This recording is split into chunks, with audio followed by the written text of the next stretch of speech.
I buried my brother 40 years ago. His name was Marcus. Little Mark, we called him back then. He was 21 years old when the Greyhound bus he was riding went off. The ridge on the I-40 corridor through the Smoky Mountains during a February ice storm in 1985. The state troopers told me 19 passengers died that night. Marcus was supposed to be one of them. I identified his body at the county morgue in Asheville, North Carolina. I was 26 years old, barely holding myself together, and I had to walk back to our mother's house on the west side of Memphis and tell her that her youngest son was gone. Mama never recovered from that. She was the kind of woman who carried everyone else's weight and never asked for a hand. Strong doesn't even begin to cover it. But losing Marcus cracked something in her that never fully healed. She used to say a mother's heart knows when a child is still in this world. I didn't understand what she meant then. I do now. Last Monday, my phone rang at 2:17 in the morning.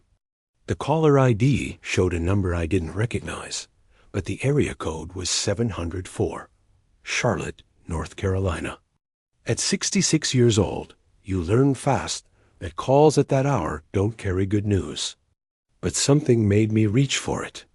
Maybe it was the same instinct that used to wake me up when Marcus had bad dreams as a kid, and I'd go sit at the edge of his bed until he settled down. I answered. "James?" The voice said, "Is this James?" I sat up straight. My heart was slamming against my chest before I could even process why. The voice was rough, uncertain, like someone who hadn't used their own name in years.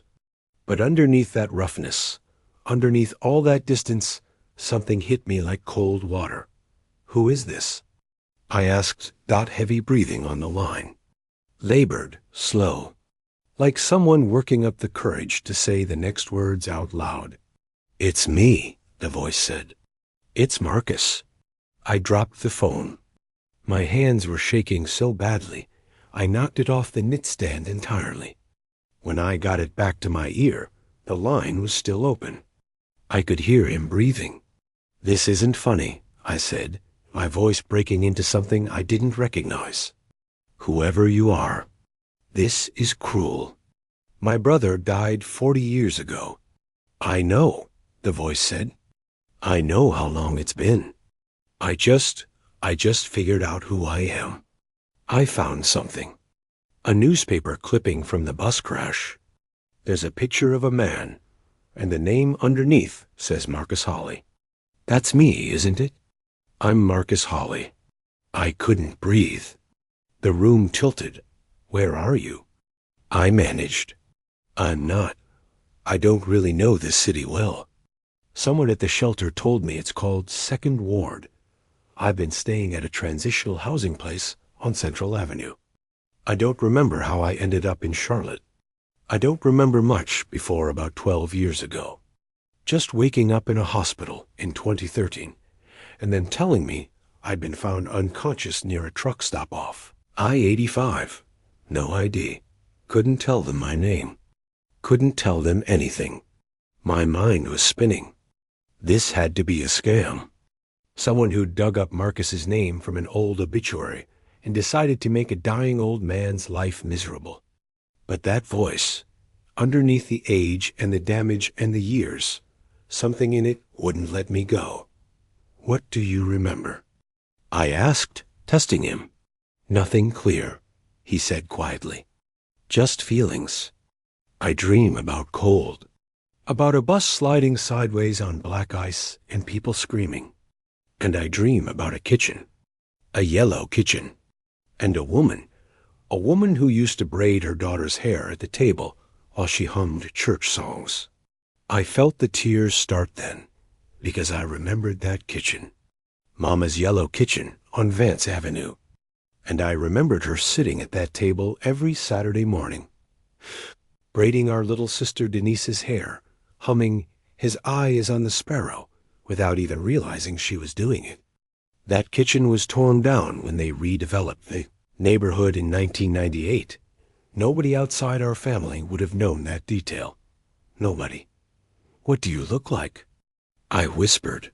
Old, he said, and there was a grief in his voice that I recognized from somewhere deep in my own chest. Really old, weathered. I've lived hard for a long time, James, but I found this picture in the paper, and even though it's 40 years old, I can see it. I can see myself in that young man's face. Same jaw, same ears. Marcus had a burn scar on his right hand. A grease fire when he was 9 years old. Our mother had held his hand under cold water for 20 minutes, crying, telling him he was going to be just fine. 4 fingers. Couldn't miss it. Marcus had a scar, I said, on his right hand. A burn scar. All 4 fingers. Long pause. I have a scar on my right hand, he said. Old one. Looks like a burn. I never knew where it came from. I was crying. For the first time since the morning, we put a casket in the ground at New Salem Cemetery. I was crying the kind of cry that comes from somewhere beneath the ribs. Somewhere you don't let anyone see. Give me your address, I said. I'm coming. James, you don't have to. Give me your address. Right now. He gave it to me. I wrote it down with a shaking hand. Memphis to Charlotte. 9.5 hours, maybe 10 if construction was bad on the 40. I looked at the clock. 2:30 in the morning. Stay right there, I said. Don't go anywhere. I'm leaving now, and I'll be there before noon. Do you hear me? Don't leave. Okay, he said softly. Okay, James, I'll wait. The line went dead. I sat in the dark for maybe 30 seconds. Then I was moving. My wife, Loretta, stirred in the bed. She'd been my partner for 34 years. The woman who stood beside me through everything, who had watched me grieve Marcus every single year without complaint, who placed flowers on his headstone on his birthday because she said every man deserved to be remembered. She was the one who always said, "That grief is yours. James, don't let anybody rush you through it." She understood loss in a way that most people don't, and she'd never once told me to get over it. James, what's wrong? I have to drive to Charlotte, I said, and my voice didn't sound like mine. She sat up. Loretta always sat up fully when something was serious. She didn't do the half-awake thing. Tell me. I'll explain everything when I get back. I don't know how to say it right now. She looked at me for a long moment. Then she got up, went to the kitchen, and came back with my travel coffee mug filled and my jacket off the hook. She pressed both into my hands. Call me when you get there, she said. And James? Drive safe. Whatever this is, it can't be helped if you're in a ditch on the side of the highway. That's Loretta. 34 years, and she still knows exactly what I need before I do. I kissed her forehead and walked out the door. The drive to Charlotte was the longest 10 hours of my life. I kept the radio off. My mind was loud enough. Part of me was certain this was some kind of con, someone who'd researched the crash, found the victim names, put together enough detail to sell the story. But another part of me, the part that had never truly made peace with walking away from that morgue, was saying something different. I kept thinking about that day in Asheville. I was 26 years old, and they pulled back a sheet to show me a face that was swollen almost beyond recognition. The body had been in the cold mountain air for 11 hours before recovery teams reached the wreckage. There was a deep laceration across the forehead, bruising across the entire face. The hair was dark like Marcus's. The build was similar, and I had been standing there in shock, barely holding my legs under me, and I had said, "Yes, that's my brother. That's Marcus Holly." But what if I had been wrong? What if grief and shock and a 26-year-old's desperate need for this to be over had made me see what I expected to see instead of what was actually there? The thought made me physically sick.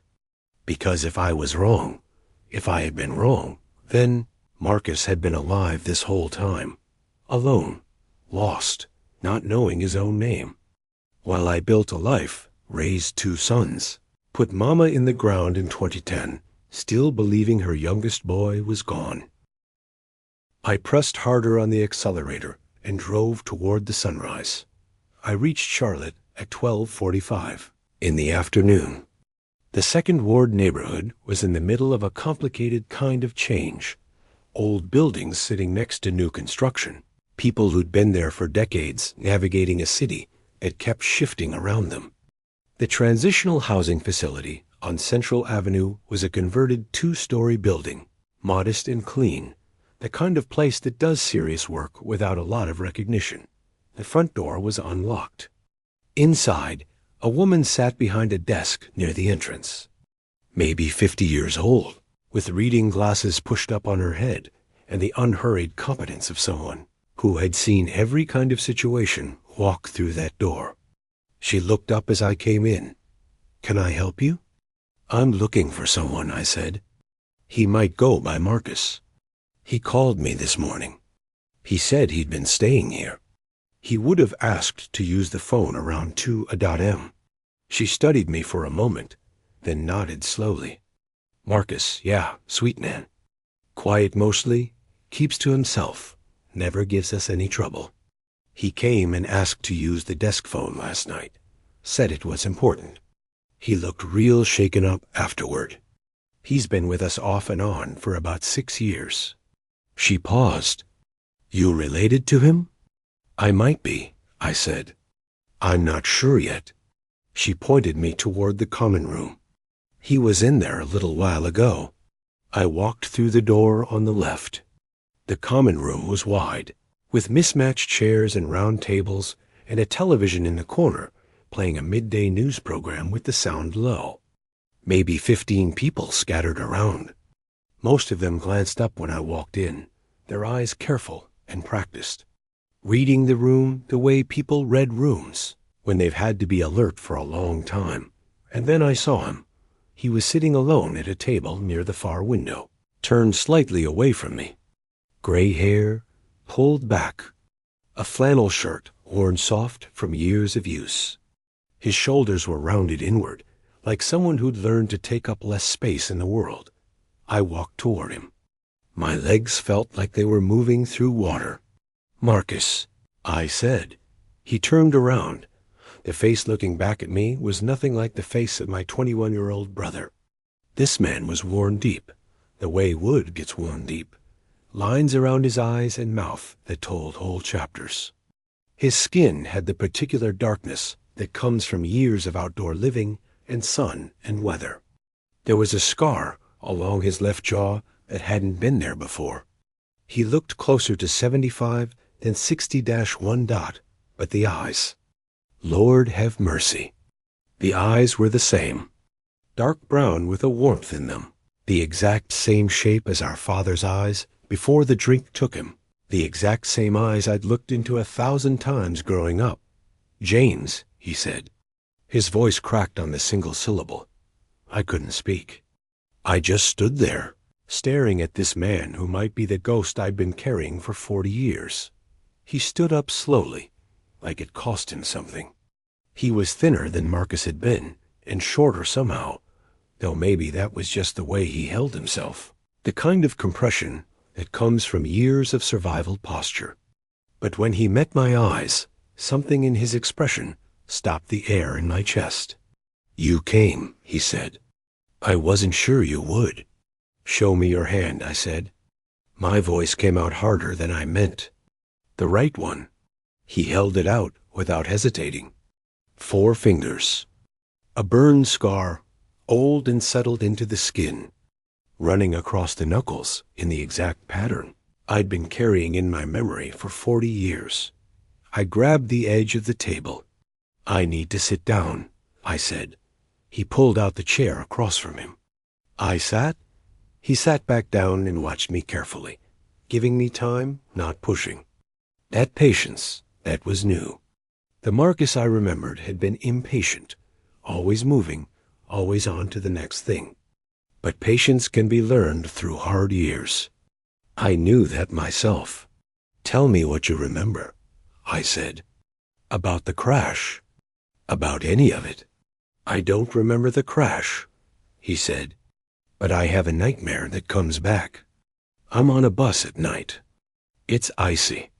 The driver's trying to brake, but we're already gone, already sliding, and then there's noise everywhere, metal, screaming, and then cold. Cold like I've never felt outside of that dream. And then nothing. A long stretch of nothing. He rubbed both hands over his face. The first clear memory I have is waking up in a hospital room in 2013.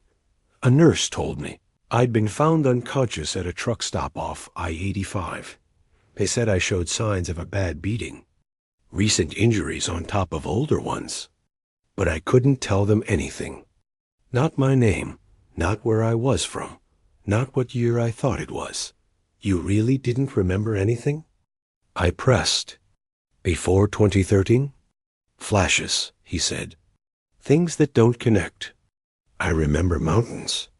Cold mountains, not vacation mountains. Work, hard physical work, logging maybe, or construction. Something that paid cash and didn't ask questions. I remember not being allowed to leave, though I couldn't tell you who was keeping me, or where. It's like trying to hold smoke. He looked down at his hands. The knuckles were scarred, the palms thick with calluses. Hands that had built and broken and endured. For a long time I didn't try to remember. Surviving was enough. He pulled a folded piece of newspaper from his breast pocket, worn soft at the creases. He unfolded it carefully, the way you unfold something that matters, and pushed it across the table dot. It was a front-page article from the Asheville Citizen-Times. February 1985. 19 dead in mountain highway disaster. A small grid of victim photographs.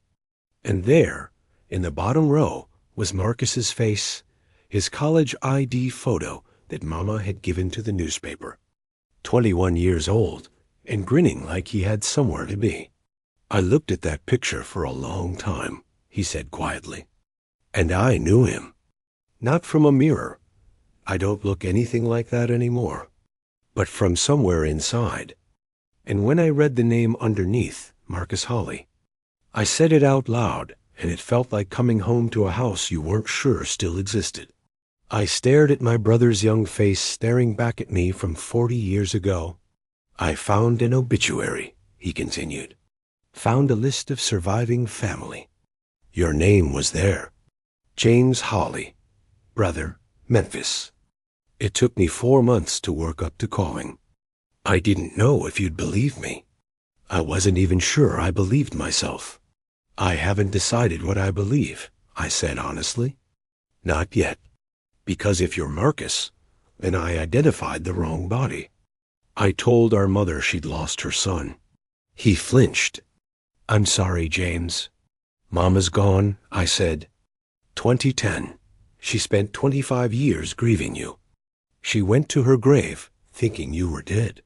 My voice gave out for a second. If you're really Marcus, she died not knowing. He was crying. Not loudly, not performing. Just tears running steady down that weathered face, the way grief runs when it's been inside a long time. I'm sorry, he said again. I know there's nothing I can say that covers what that means. I'm sorry. We sat in that common room while the world moved around us. 2 men well past 60 crying in plastic chairs. And the television in the corner went on talking about the weather. Finally, I wiped my face. We need a DNA test, I said. That's the only way to know. He nodded immediately. Yes, I want to know. I need to know. I pulled up my phone and found a private lab in uptown Charlotte that could have results in 48 hours. I called, made the appointment, put my card down for the fee without blinking. Come on, I said, standing. Let's go. As we walked out together, I noticed how much shorter he was than the Marcus I remembered. 3 inches at least. But a doctor would later explain that to me. Years of malnutrition, spinal compression from hard labor, the way the body conserves itself when it's been rationing for decades. The women who ran the intake desk watched us walk out together. One of them, I'd learned her name was Miss Patricia, gave me a small nod as we passed, the kind of nod that means, take care of him. I nodded back. The DNA test was 2 cheek swabs and 20 minutes. On the way back, I found a hotel near the convention center. The desk clerk looked at us, me in clean clothes, Marcus in his worn ones, and I watched her make the calculation. I didn't give her the chance to finish it. 1 room, 2 beds, I said, and put my card on the counter dot in the room. I ordered food while he showered. He was in the bathroom for nearly an hour. When he came out, his hair was clean and combed back from his face, and he'd shaved, and I could see clearly, undeniably, the structure of our father's jaw underneath all those years. We ate in near silence for a while. Then he looked up.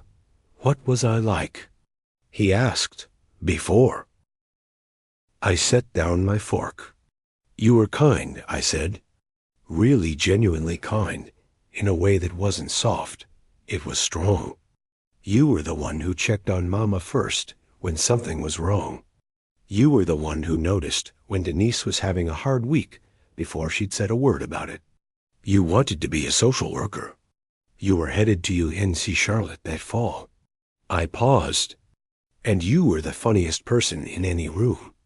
You could make Mama laugh even on her hardest days. That mattered more than you knew. His jaw tightened. I wish I could remember her, he said. I wish I could remember being someone she was proud of. She was proud of you every day of her life, I thought. Even when you were gone. The phone rang at 3:10 on Wednesday afternoon. We were back at the hotel, bags in the car, both of us waiting before I started the drive back to Memphis. I answered on the first ring. Mr. Hawley? This is Dr. Kevin Park, calling from the Carolina's DNA Solutions Lab.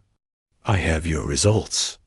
Across the room, Marcus, maybe Marcus, was watching me with both hands pressed flat on his knees. Go ahead, I said.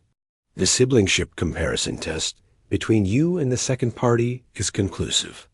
The probability of full siblingship is 99.96%. Mr. Hawley, you and the second party are biological brothers. The room moved. I sat down on the edge of the bed. You're certain? These results are definitive. I'll send the full report to your email. I thanked him. Hung up. Looked across at the man sitting on the other bed. It's you, I said. You're Marcus. He made a sound, half grief, half relief, half something that doesn't have a name. I'm Marcus, he said slowly. I'm Marcus Hawley. And then I was across the room, and I had my arms around my brother for the first time in 40 years. He felt fragile, thinner than I wanted him to be, smaller than I remembered. But he was real. He was breathing. He was here. We held on for a long time. When we finally separated, I sat down next to him, and we both stared at the carpet for a moment. 2 grown men recalibrating everything. We need to understand what happened to you, I said. All of it. Where you were. Who had you.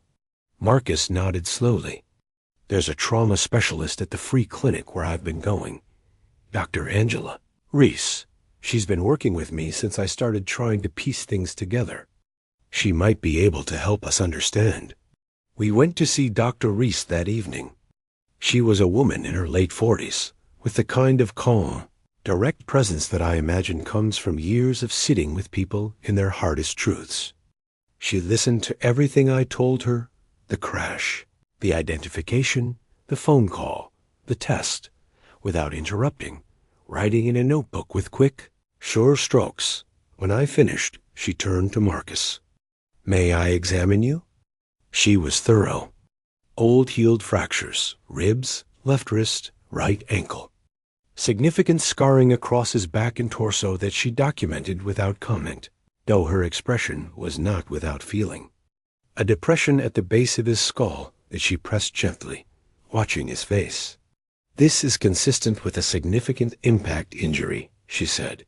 "Likely the crash itself."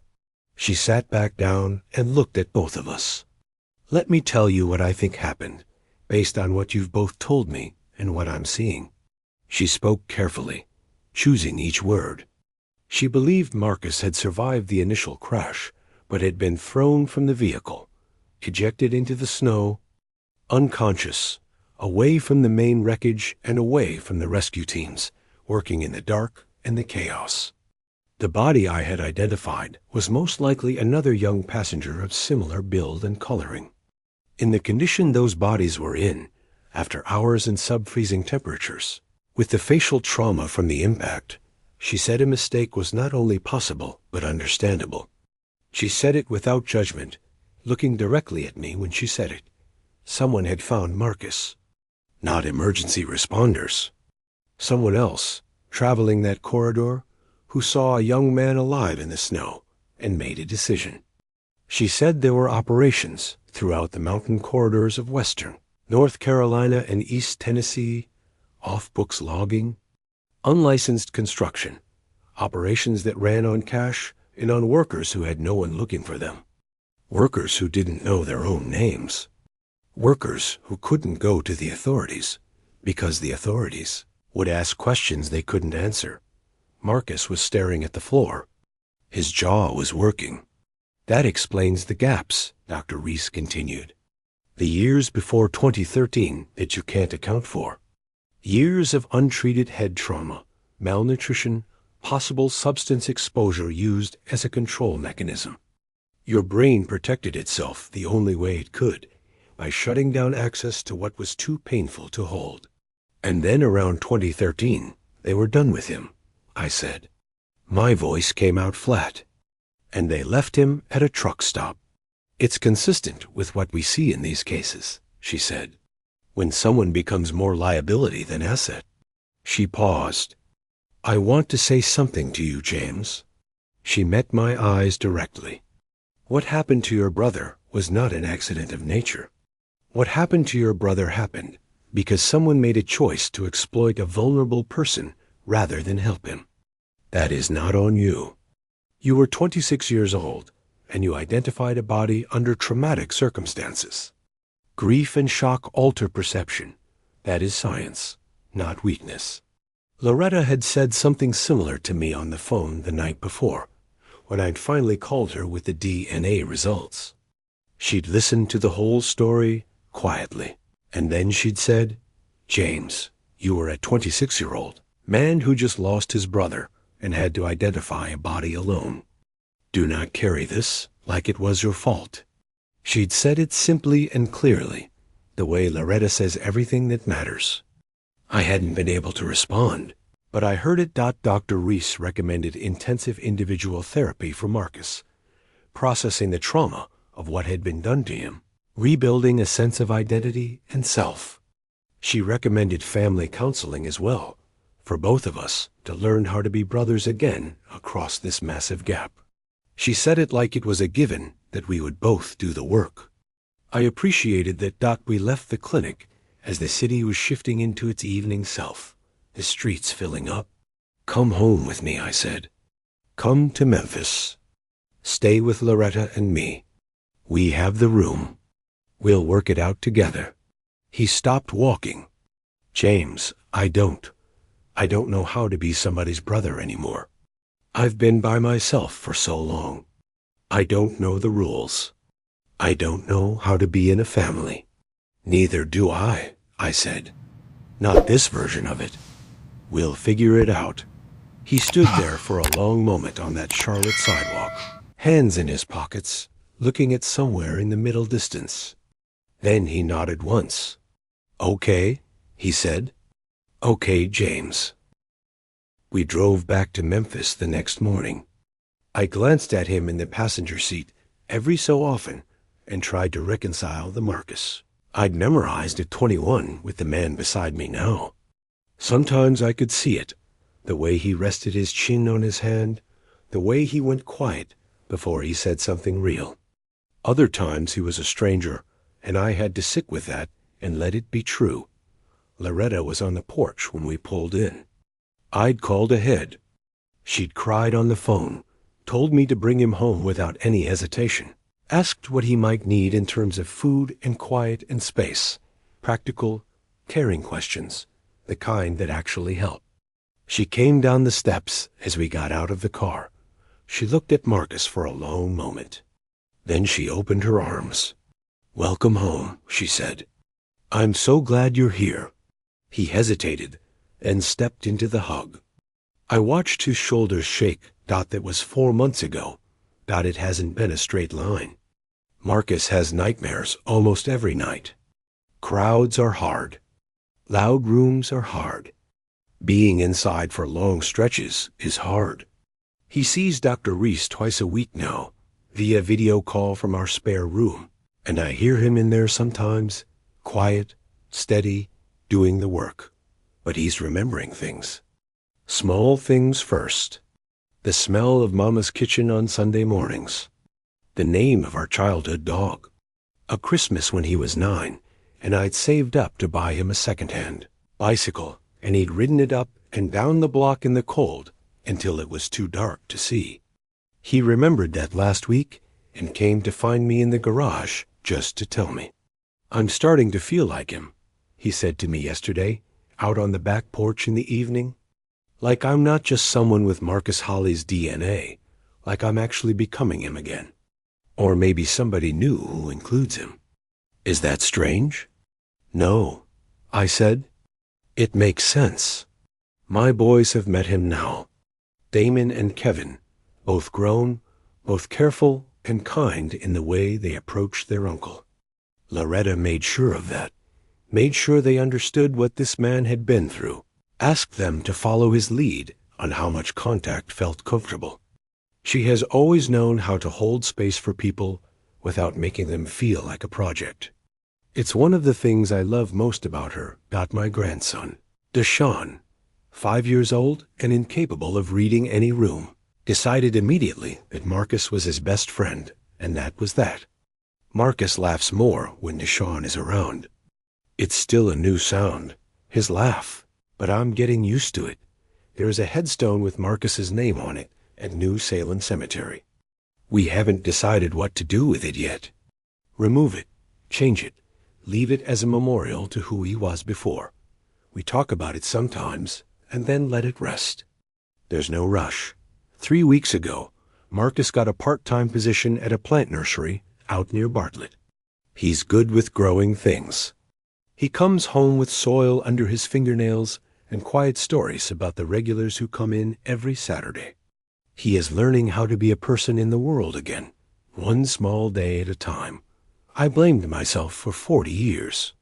I still do some mornings, when I wake up at 2 a.m. and lie there, thinking about the years between 1985 and now, all the living that happened on both sides of that terrible mistake. I think about Mama. That's the hardest part. And she died not knowing he was alive. But Marcus said something to me last week that I keep coming back to. "You drove 10 hours in the middle of the night because a stranger told you his name," he said. "You didn't have to do that. You could have hung up and gone back to sleep. You didn't. So stop punishing yourself for the thing you got wrong, and remember the thing you got right." He's correct. I'm working on it. Last night, we sat on the back porch after dinner. The Memphis sky was doing something beautiful, a kind of deep orange that only happens in late summer. Marcus was quiet for a long time, and then he said, without looking at me, "Do you think she knows? Wherever Mama is, do you think she knows I'm alive?" "I think she always knew," I said. "I think she knew, and she held on to it because she didn't have any other choice." He nodded at that. He was quiet again for a while. "I'm glad you answered the phone," he said finally. "Me too," I said. "Me too, Marcus. And I am.